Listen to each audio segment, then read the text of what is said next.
Good morning. Happy part-time homesteading. Today we're going to be working until the heat makes us stop, but we're going to focus on, what did we say, creepy-crawly things? Yes, how we manage our part-time.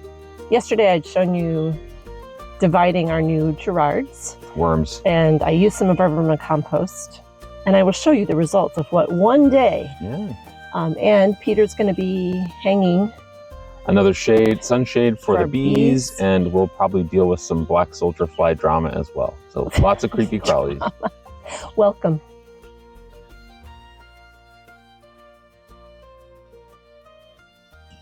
Good morning. Hopefully today is the day we'll actually get the sound, video, all the things working for doing some vermicompost tasks. Sorry, my video skills are not very awesome, so I'm learning. But today we brought the worms that arrived up in Northern Virginia. They're now down here at the homestead, and they're all in one bin. You need to be divided between 6 bins, and we're gonna feed the new Gerards some frozen bananas. It's gonna be hot today, so I think that'll be good. And then we have some plum cuts and white peaches that didn't quite make the cut for, anyway, they're going to get some of this too. So here we go.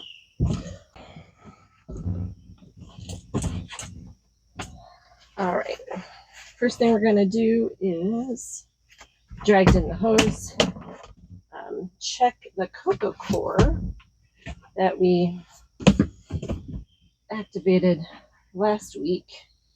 Do I have a box? I'll put a link to the kind of Coco Coir that we prefer to use in the description. We've tried, okay, my hose doesn't want to cooperate. I'll be right back. It would help if I turned it on. Peter put hose splitters on all of our lines, and you have to have it. For real, okay. Let's try again. All right. See? Aha! Huzzah. Anyway, this kind of Coco Coir that we get is very fine. I tried one other brand once, and it just, like, there'd be bits of plastic in it, and I don't know, it didn't, the worms were fine with it, of course, but I like this brand. I thought I had a box out here. Anyway, so step 1 done. I'm going to go ahead, before I scoot some worms over, go ahead and put in, wow, funny story, I was just remembering. My youngest, when he was young, didn't say banana. You know, all kids have their funny words. And he used to call bananas beanas, which is the same word that we've named our bees, which is Swedish for bees. But that was his word for bananas. And there was a day my parents were taking care of, okay. I wasn't ready for that. Hang on, let me show you. Okay. All these worms up at the top, I wasn't ready for that. I'll deal with it. They're literally hot. Okay, Gerards. They are like jumping out. Freedom! They're totally Okay, you guys need to go back down. Go down, go down, go down. Back to the story. So my parents were watching our kids, and my youngest was asking for a Bina, and my parents just couldn't figure out what that was. They were asking my other kid, like, what does this mean? Anyway, so Binas, and we still pretty much call them that. Okay. All right. So often, let me show you, we refer to worm squirms when they're all bunched up together. It makes it easy to catch and move. There you go. So I just grabbed a squirm of worms, moved them to their new house, and they have their Bina, and they have their plum cut, they have their worm food, and there you go. One thing about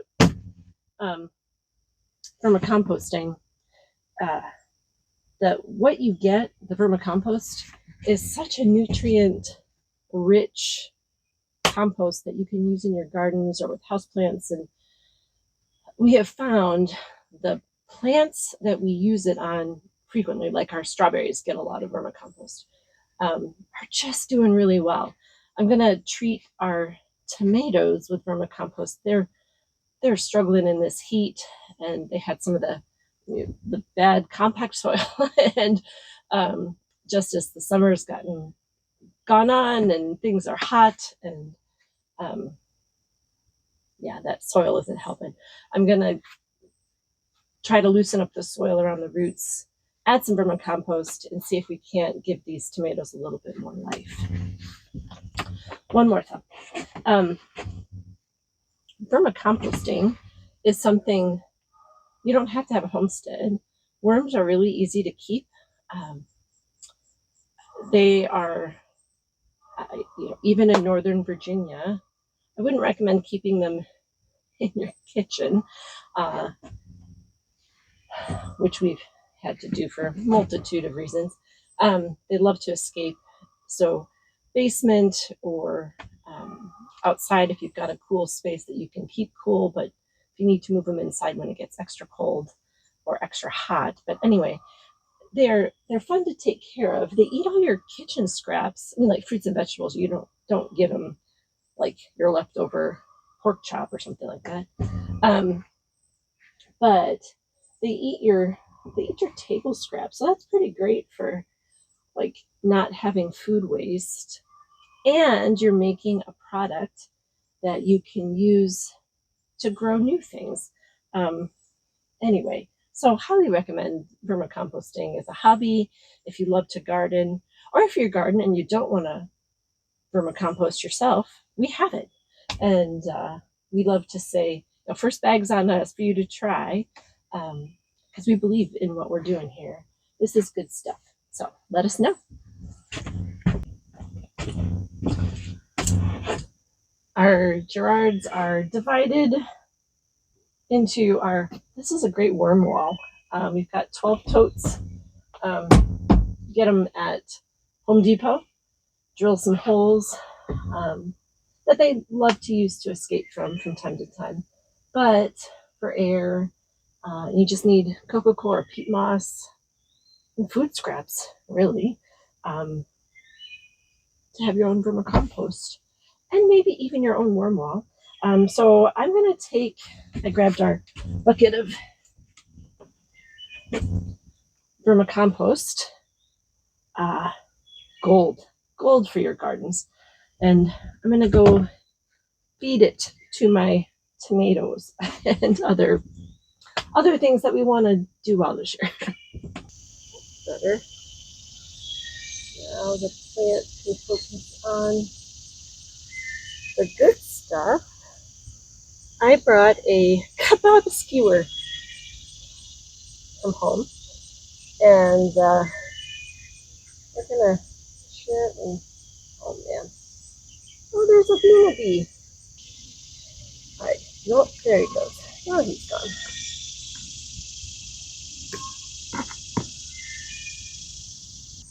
I'm gonna water it. There's a reservoir down here at the bottom. Let's give. Okay. Get my glove on.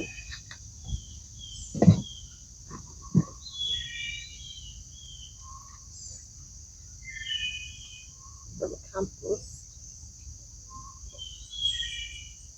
Just putting it around the base of the plant. I think I have the water. In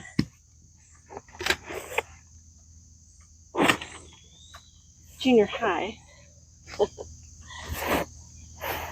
I had a nickname. My maiden name is Benson, and in junior high, my nickname was Butterfingers Benson because I am a klutz and trip over. And apparently can't get water to work. My goodness, friends. Anyway, Butterfingers Benson was one of my nicknames. Well, that was really my only nickname in junior high. So there's that. So if you see me stumble and fall, that's, yeah.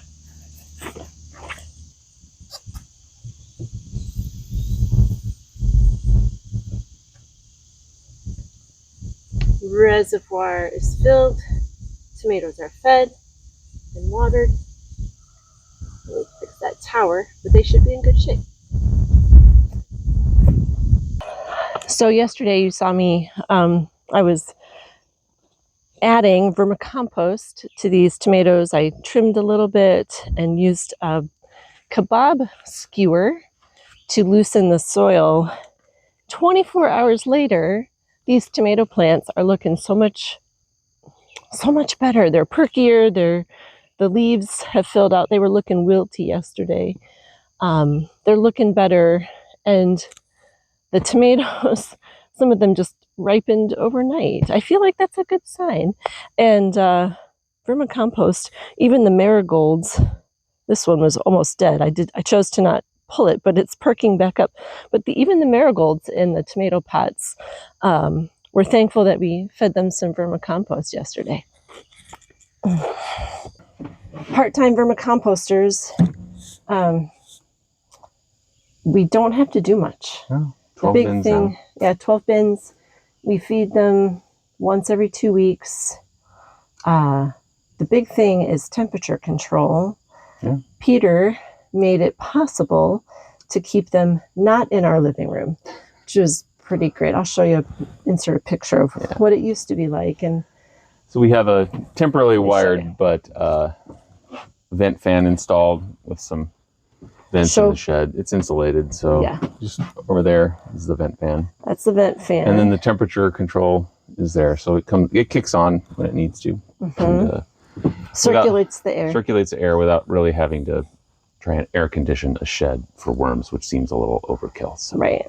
We found out they're pretty hardy, so yeah, this works. Yeah. The front so the goal is elevated. to. Yeah. We are wanting to extend the shade for the Bina Part 2 hive that arrived last week. They're just at the edge of the sunshine, and they're, as you can see right now, they're getting full sun. Well, both hives are, but this helps. Make sure what you're doing. I mean, I'm going to weave it. What are you going to do, Peter? Hi. I'm going to run parallel cords so that we can, based on how tense it is, raise it or lower it a little bit to make sure we're getting the right placement. Okay.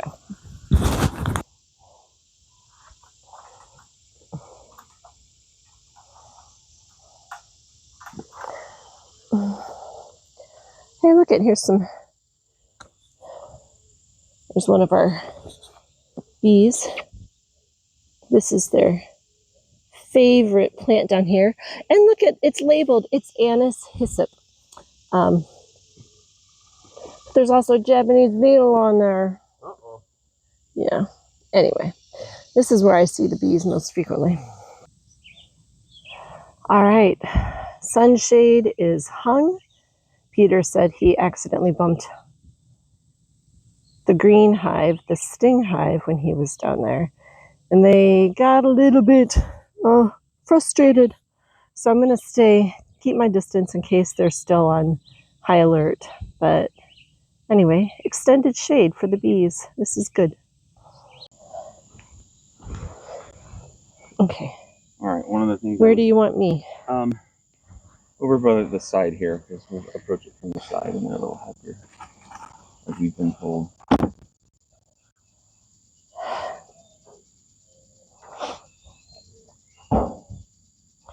And anything I don't know what these little black dots are. We gotta look that up.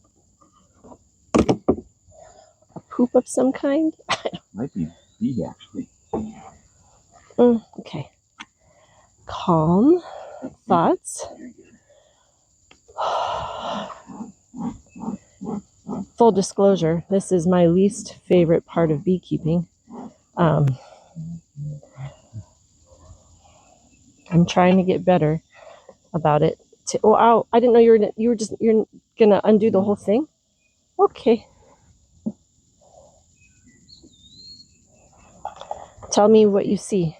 What right now, these top two are very sparsely populated. Not much going on in either. Okay. It sounds like you're making them angry, though. Probably. I don't feel like this is a good choice. Fine. Okay. I'm sure beekeepers will watch this and be like, "What are you doing?" I don't know what you're doing. And you're 100%. Okay, there they are. Why did we put a third thing on? We just thought it was necessary. Oh, because of the heat. Yeah. Okay. I don't want to pull that. No, we're not going to open that. There's don't pull. Why are you pulling? So there's. Oh, they're getting angry. Yeah, they're getting mad. Okay, let's give them some smoke.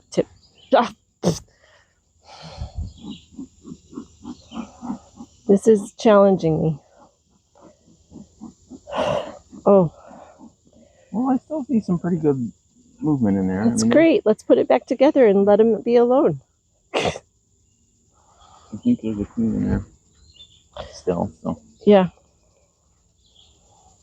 Okay.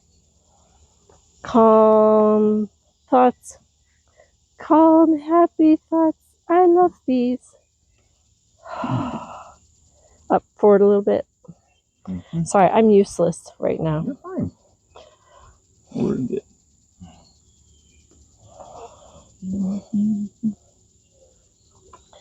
It's there's beekeepers that do this. Sometimes Peter will get in there with no protective clothing.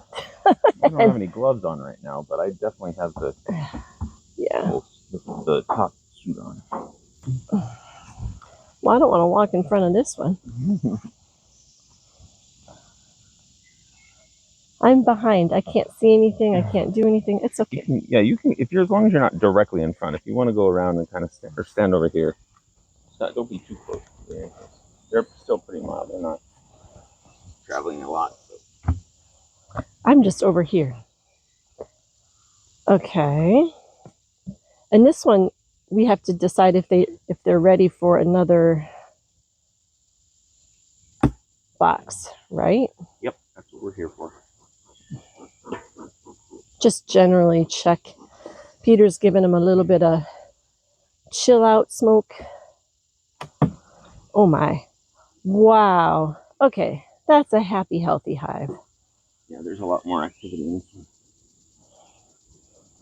So this is Being a Hive Part 2. They were a wild swarm caught. Look at the camera. I'm sure you can see that, all the bees on the inside of the top cover. Are you going to pull a frame? Mm-hmm.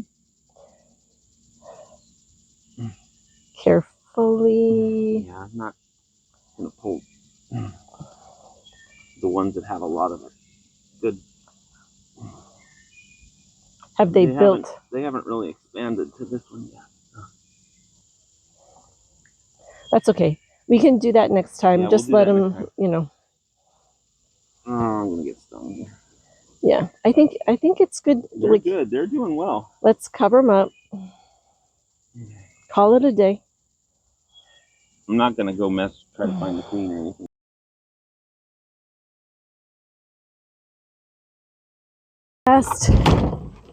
Last Creepy-Crawly. Part-time Creepy-Crawly is the black soldier flies. So Peter added all of the ones that came up with us from the other house, and Get in there. They're very active. they are Creepy-Crawly indeed. They're just not walking the plank yet. Maybe they've heard us talking about dehydration.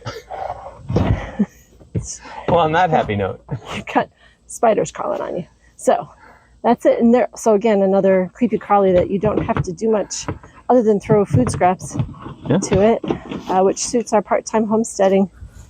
And hopefully we'll figure this out. We'll get them to get to the point. I suppose we could pick them out of there, but I don't want to do that. No, not anyway. Yet. Yeah. All right. That's it for today. We're going to head inside here pretty soon. It's getting hot. So easy day.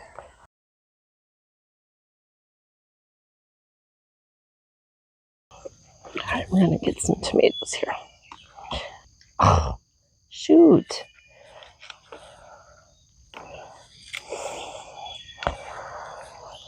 Okay.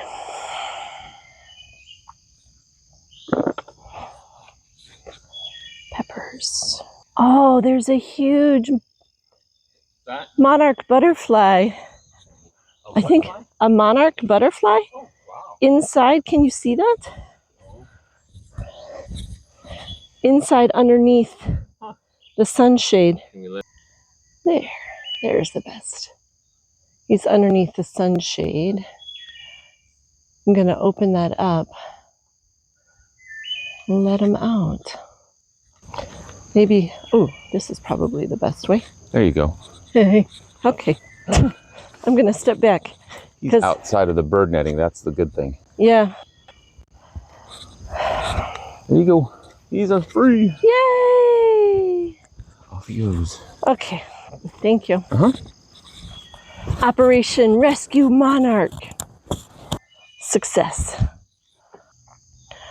Here is all of the tomatoes between yesterday and today. Look at that. That's pretty great.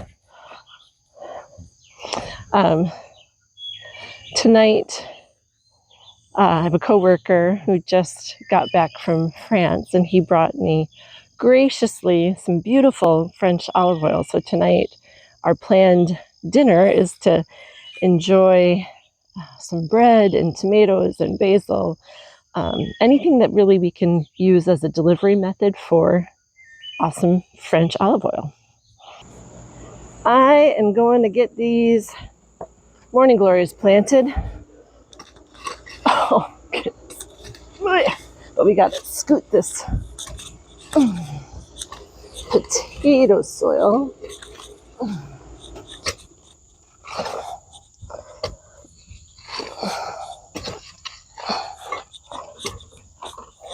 This is where the black soldier flies were. And where we thought we had baked them.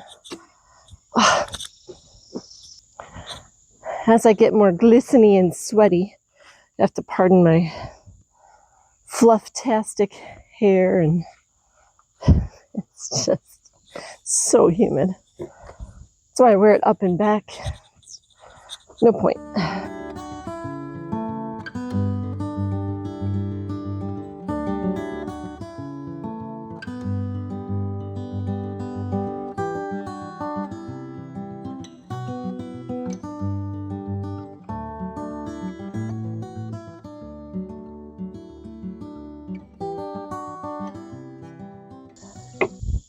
I think what I'm going to do is plant morning glories I'll center our mattress box spring trellis. And then I'll plant something around it when it cools off. I have some columbine. I could plant a perennial that would complement the jasmine well. Columbine. I have some other crimson clover. I think that's a perennial. Anyway, that's what we're gonna do.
I think that'll do.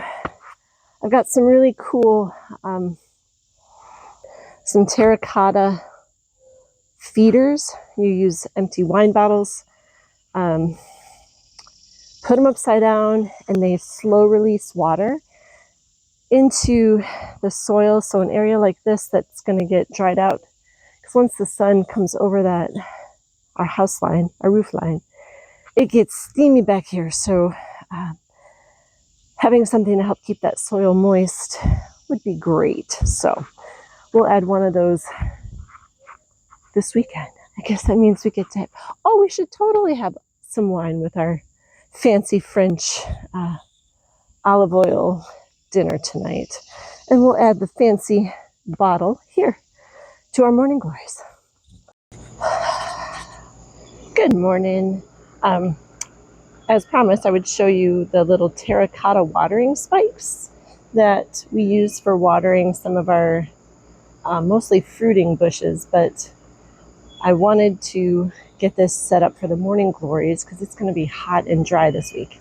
So last night's bottle of wine with our awesome French oil inspired dinner with tomatoes from our garden and basil and garlic, roasted garlic from our garden. It was really good. So take our bottle filled with water, turn it upside down, and stick it in. That doesn't want to go. Okay, time to deal with some carrots. And gonna replant this bed, fix the soil, get rid of grass. Let's see what we got going. Tripping on all the things. These carrots on this side are doing well. These are stunted, compacted soil. I tried to loosen it, but I don't think it worked very well. So yeah, these are, this is a definite gotta redo.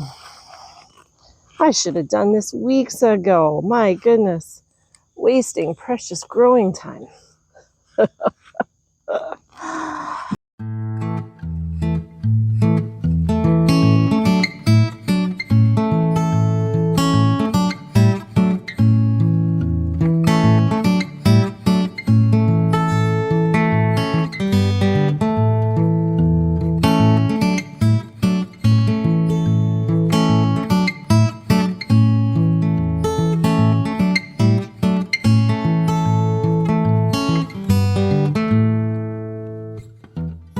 All right, you can see the sun is beaten down here, and it is worse than yesterday.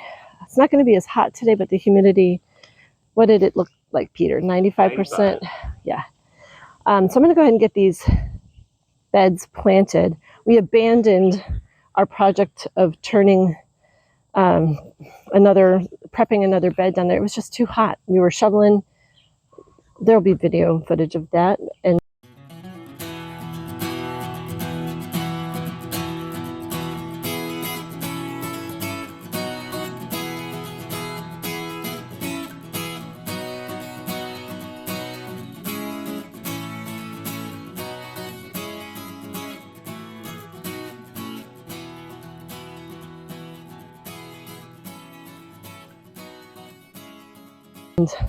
anyway, it was too hot.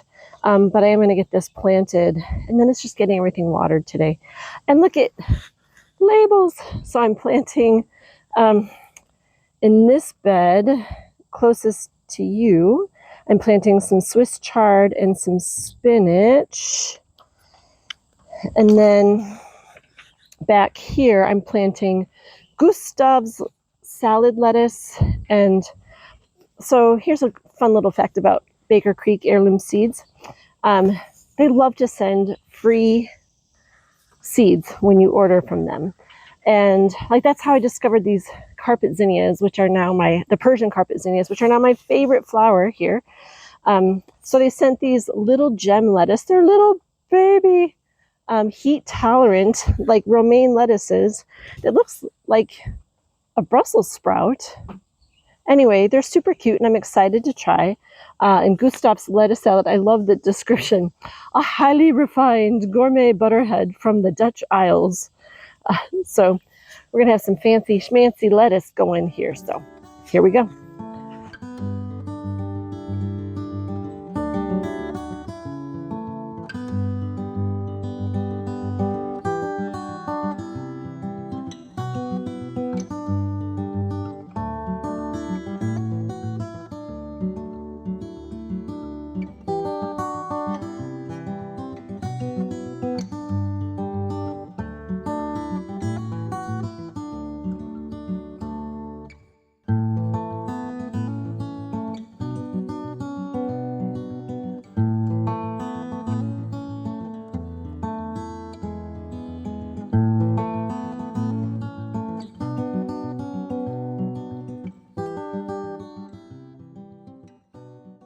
Welcome to our maximum security prison for our poor sunflowers. They had been, I think I showed you last weekend, the deer were getting in here and knocking them over so they could gobble them up, and they were destroying our sunflowers. And they're such a pretty, we would love to harvest them for the seeds, but I love sunflowers. They're such a happy flower. So Peter, there's a word. Last week, before Peter had added the electric fence down here, I'd put our bamboo poles facing outward. There's a military word for that. I'll insert it here when you have like pike poles. Oh no!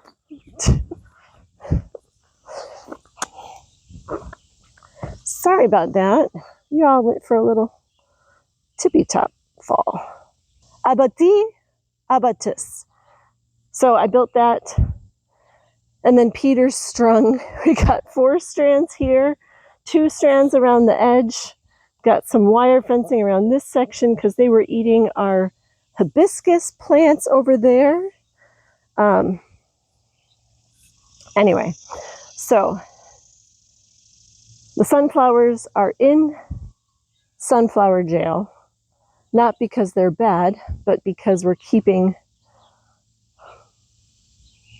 the gobbly monsters, aka deer, out and let them live. Deer, there's plenty of stuff for the deer to eat. There's a whole forest. They don't need my sunflowers. They'll be fine. Hi. The end, yes.